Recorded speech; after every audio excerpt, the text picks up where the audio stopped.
Innocence, so lost but so important. True internal wealth that lays dormant. The treasure that we are all trying to find. Innocence. I know sense. I used to have no sense of evil. Skin color used to be a beautiful expression. A different way to see the world and hear God's voice through many different accents. Opposite gender used to be lurgies and not immorality. Opposite gender used to be purity. My eyes used to see no evil. Girls used to be human beings. Ethnicity used to be like all-purpose seasoning, giving flavor and new taste to my infant palate. Oh, how the adventure in my mind would wreak havoc. High as trees, we would swing on monkey bars. Low as muddy ground, we would crawl on grassy fields. The stains on our clothes would be our trophies. Not the mortgage or the positions we apply for to impress people that don't care about us. A simpler time. Before bills and oppression-induced stress that lead to taking pills to substitute innocent zest.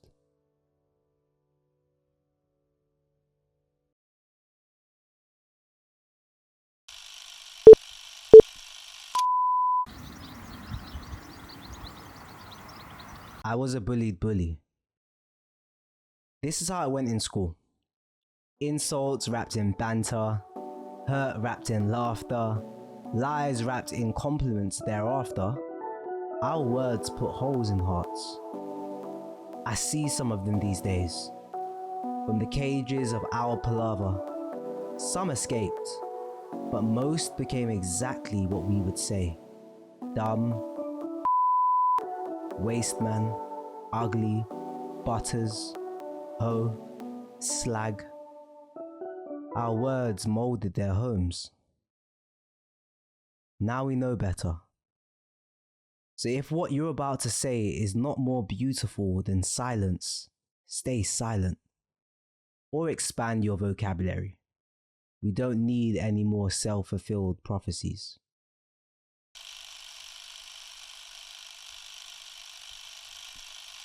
Boredom is a good thing.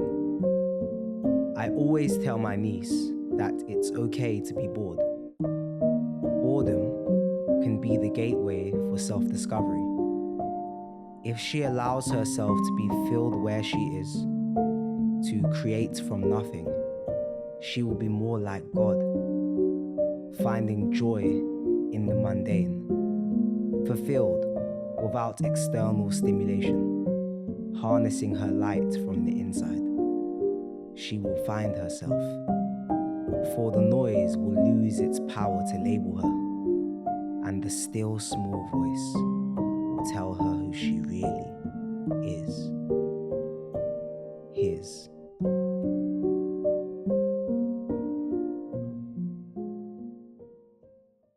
When you're young, you think your dad is Superman. Then you grow up and you realize he's just a regular guy who wears a cape. Anonymous. I used to hate my dad. I assumed that his absence was his rejection. It was less to do with me, more to do with him. When I was young, I had a picture that had no blemish. That's what a father was supposed to look like. I said to myself, never failing, perfect, never changing up. Almost like God. Which now doesn't make sense. I took his absence personally, as if I was his idol, or at the center of his decision making. I never once thought about him. Maybe Dad was hurting. I was given the title once. It was when God called me his child. A title that did not represent what I do. A title I couldn't always live up to, even today. Being a dad must be the same. A title you can never fully live up to. Only try to live up to. I'm sure my dad still looks in the mirror, readjusting all of his insecurities just like me. I'm certain that he still has to look himself dead in the eye and give himself the grace others are too perfect to give him. No one is perfect. Everyone needs grace. Your dad may have been present, but emotionally absent.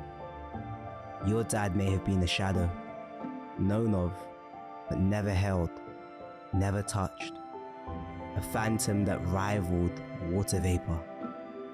You may not love the title, but forgive the human, because whether you like it or not, he is present whenever you look in the mirror, in your appearance and your own imperfections. I forgot that Dad was a human before he was Dad. Dad is a human before he is Dad, and I love him.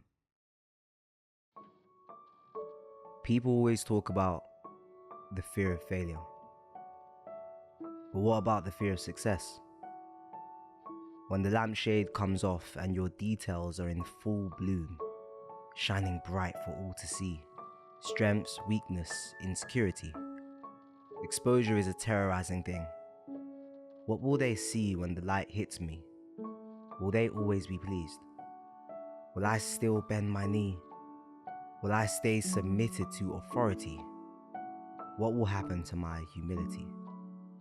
Failing is not the only thing you should be afraid of. Wilting like a dead flower and losing yourself to fame, that should scare you. Glancing in the mirror only to be met by a stranger, that should scare you. I'm not saying that you should not shine your light. I'm saying that you should be careful to know who it comes from. It will keep you grounded when the fame comes. Hard work, smart work, gifts and talents. It's all grace. There's no such thing as a man who's self-made.